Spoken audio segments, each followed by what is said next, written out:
I want to give all praises and honor and glory to Yahweh, Bahashim, Yahweh Shai, Bahashim, Ruach, Wadash. The focus of this lesson is prophecy. That's the focus of the majority of my lessons. It is being reported that France is working with its allies on a plan should U.S. move on Greenland, according to Reuters report. So you have NATO, two of NATO members, France and Denmark, preparing to come against America in case of U.S. taking over Greenland by, in a way by force.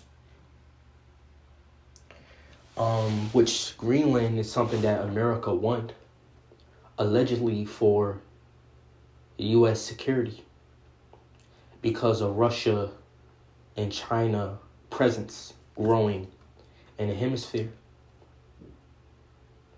You also have the whole thing happening with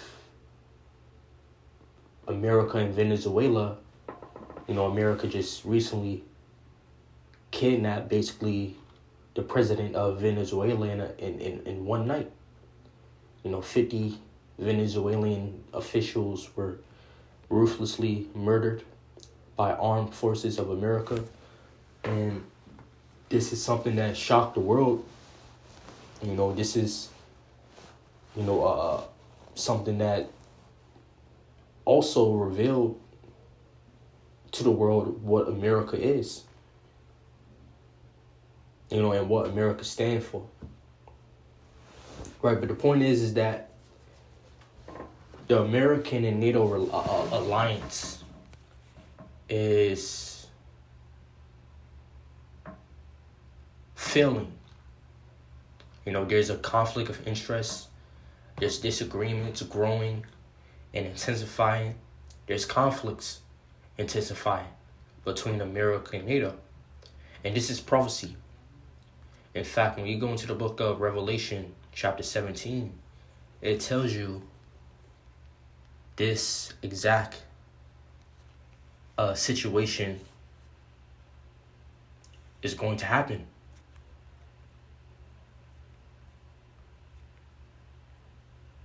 Revelation chapter 17, verse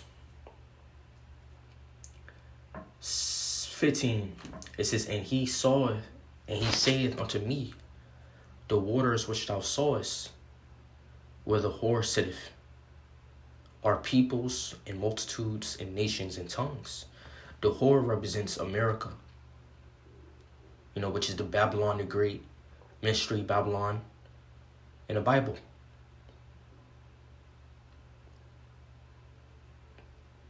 That is code for America. Now, America being depicted or being described as sitting upon the waters, as well as in this chapter, sitting upon the beast.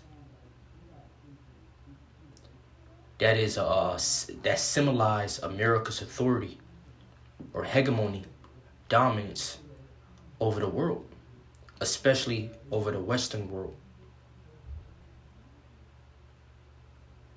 NATO, the EU, is under America in many ways, relies upon America in many ways.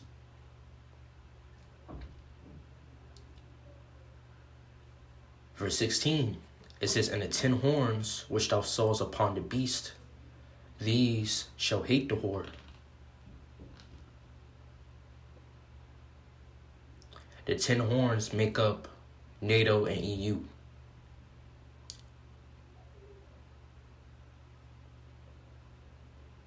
It says, "These shall hate the whore and shall make her desolate." So that hatred between NATO, which is part of, you know, made up by the 10 horns mentioned in the book of Revelation chapter 17. That hatred is being seen right now. So we're watching biblical prophecy unfold.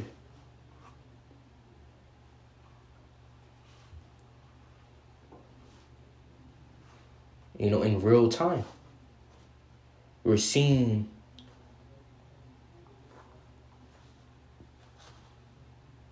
the disagreement between America and NATO growing.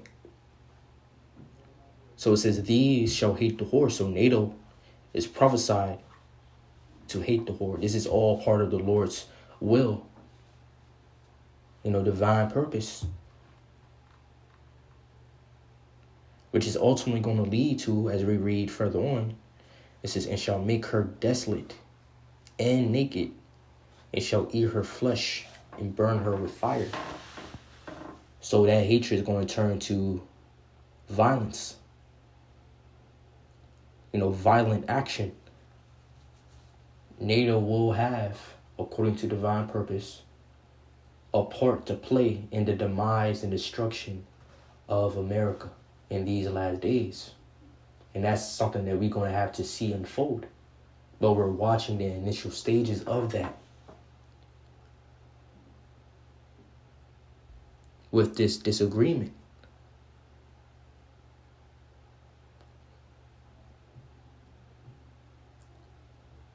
With this conflicting interest between this alliance.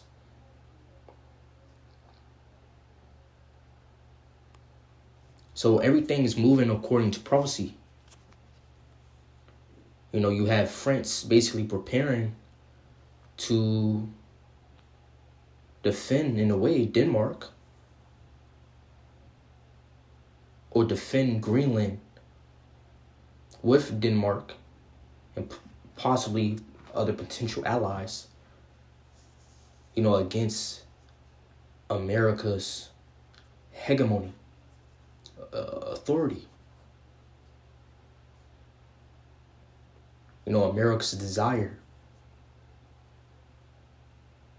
In fact, the scriptures tell you that this very desire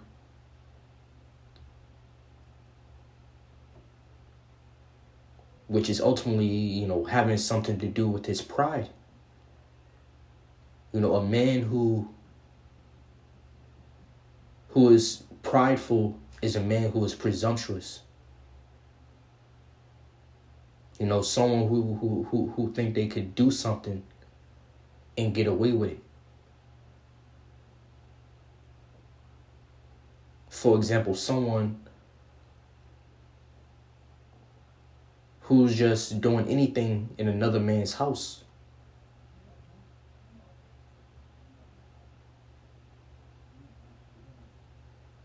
Just opening the fridge,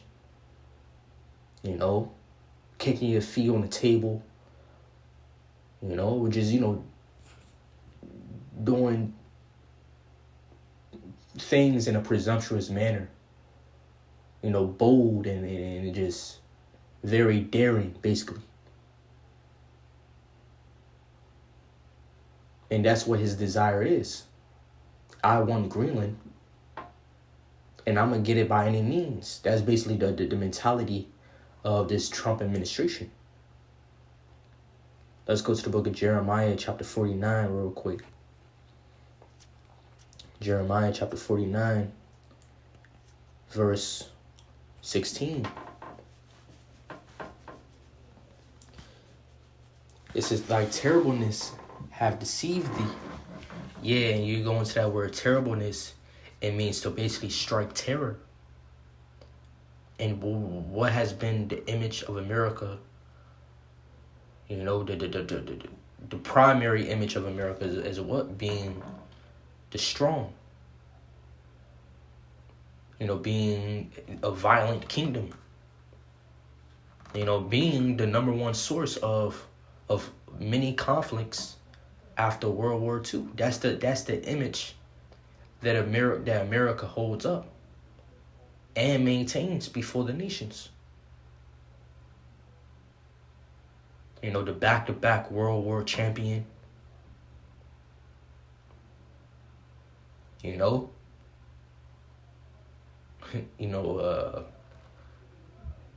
a kingdom prone to war and violence, and successful at it. That's the image that America holds up.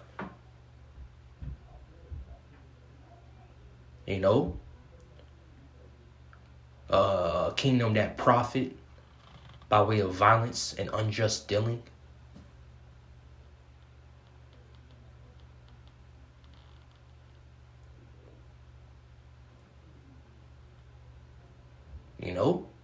And you see that pride, from the least, from the greatest to the least. You just look at the American people in general. They have that pride that reflect, the greater pride of the heart of America. As a kingdom.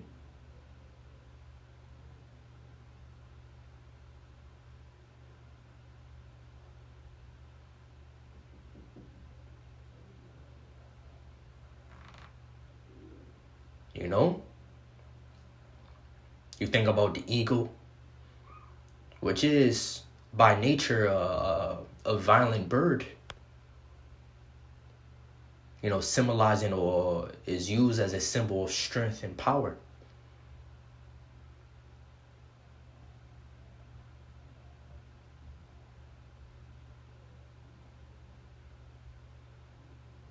An eagle that just swoops down upon its prey.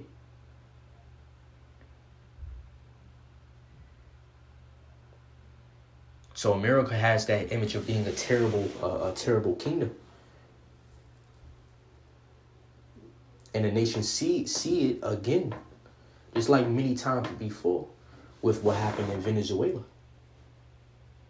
But this terribleness, this type of mentality, this type of this image that America have and maintains is going to lead to its own demise. Let's read it again. Verse 16 says, "Thy terribleness have deceived thee." So it's going to be to your own demise, to your own destruction. You're going to trip your own self up. Moving in this kind of way. Having no respect for your allies and for your allies' interest.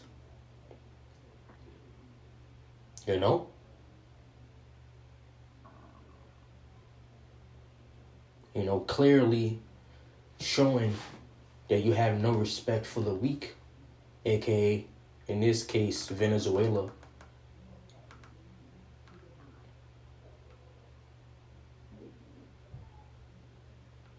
Iran, and even other NATO nations. You look at the remarks that the American Trump's administration make, towards, American allies, is basically just straight up disrespectful.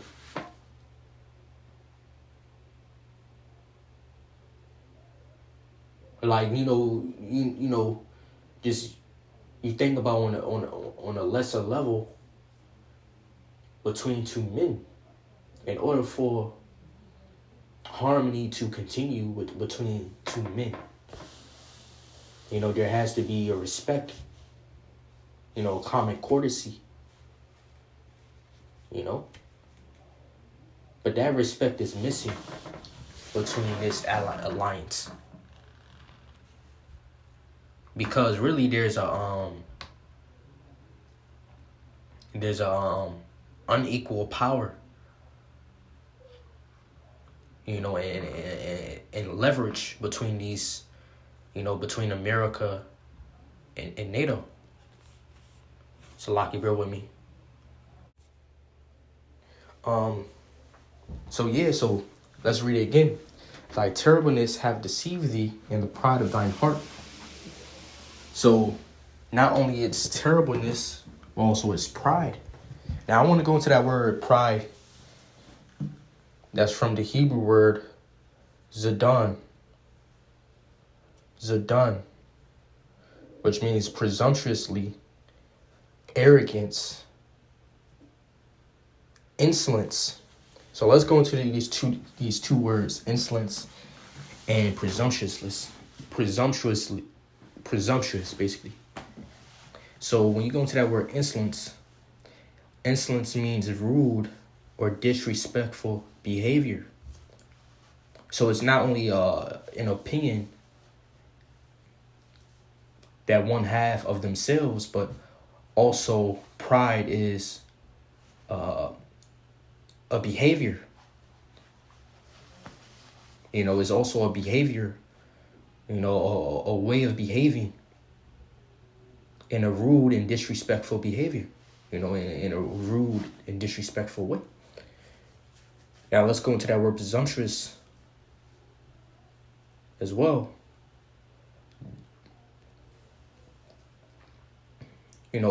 Presumptuous means, in the dictionary that I have on my phone right now, it says failing to observe the limits of what is permitted or appropriate. The word presumptuous is from the late Latin presumptuosus, a variant of the Latin word presumptuous. I ain't gonna be able to pronounce this word. Forgive me, but basically means full of boldness, and that's what we're seeing now. America, disrespectful and bold and daring. That's angering its allies, man. So it says, thy terribleness have deceived thee in the pride of thine heart. O thou that dwellest in the clefts of the rocks, that holdest the height of the hill. Yeah, when you go into that word height, it means summit, the very top point, basically.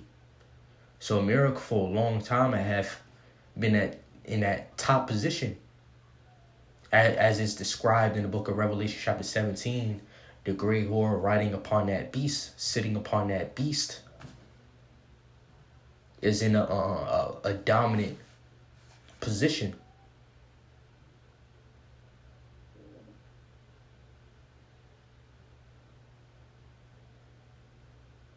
It says, though thou shouldest make thy nest as high as the eagle.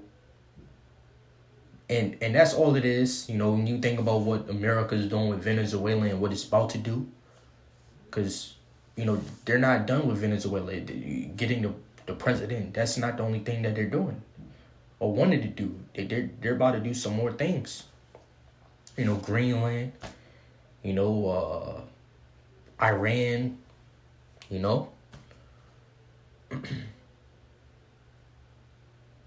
what he's doing with this AI system, technology, what he's doing with what he's about to do with implantable technology for society, which is what merging man with this type of technology, digital ID.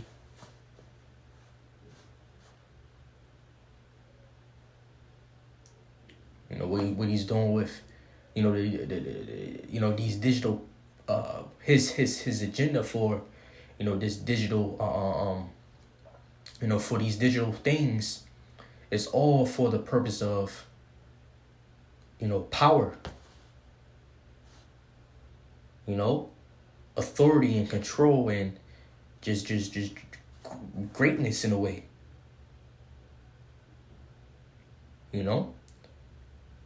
That's all it is. He's doing that old march for power. That's all it is. That's all it's for. March for power, glory, and control.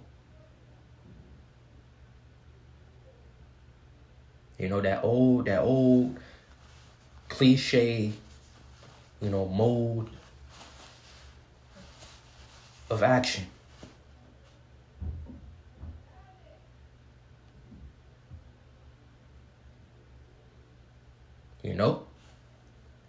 But this is what the Lord says, I will bring thee down thence, save the Lord.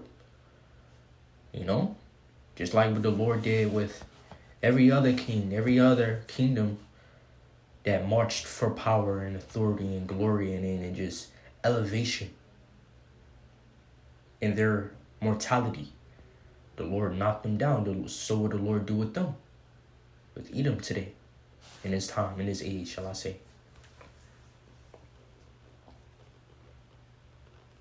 You know?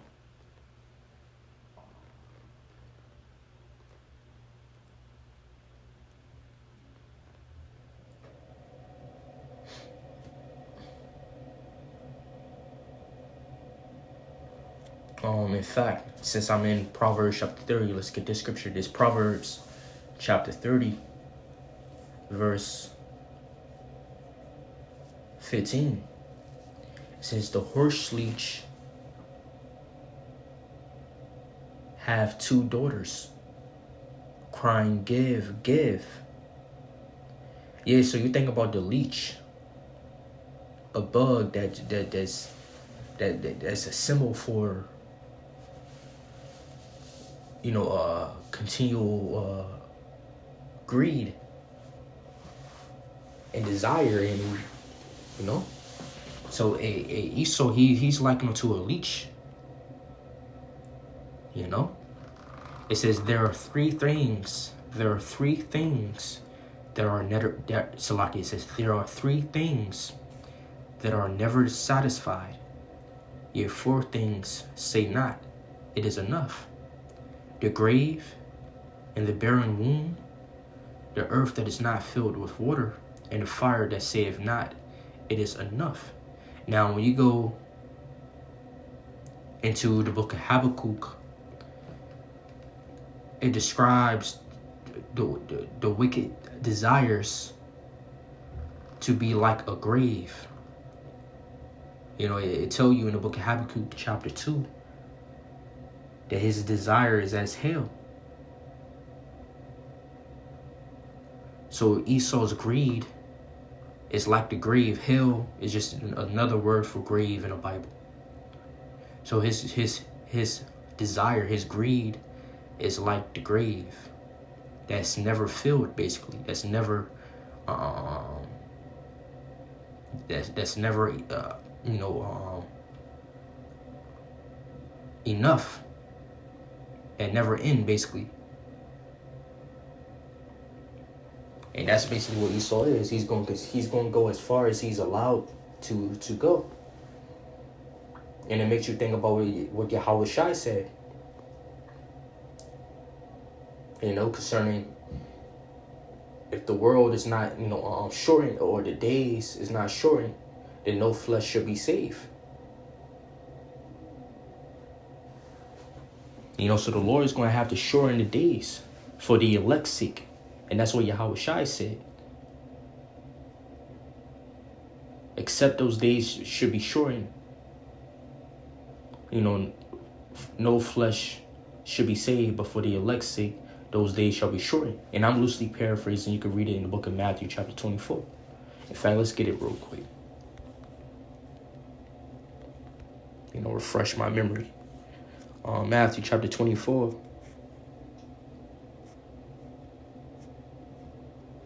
Verse 22. And except those days shall be shortened, there shall no flesh be saved. But for the elect's sake, those days shall be shortened. So the end is near. The Lord's not going to drag this on further than it should.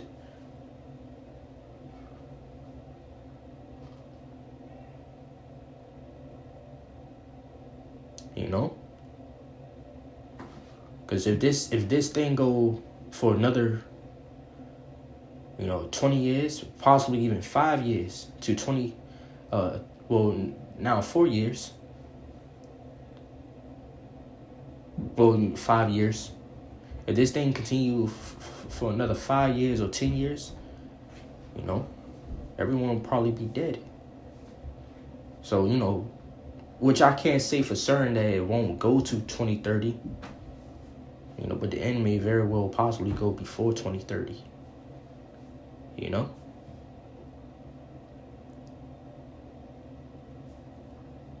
But anyways, that's, just, my opinion. You're going to have to see what the Lord do. But seeing what's happening now, the signs, hey, the end is near. Just by the signs and the events happening now, the end. That's all. You know, the end is near. You know. So I want to give all praise and honor and glory to Yahweh Bashim Yahushai. Shalom.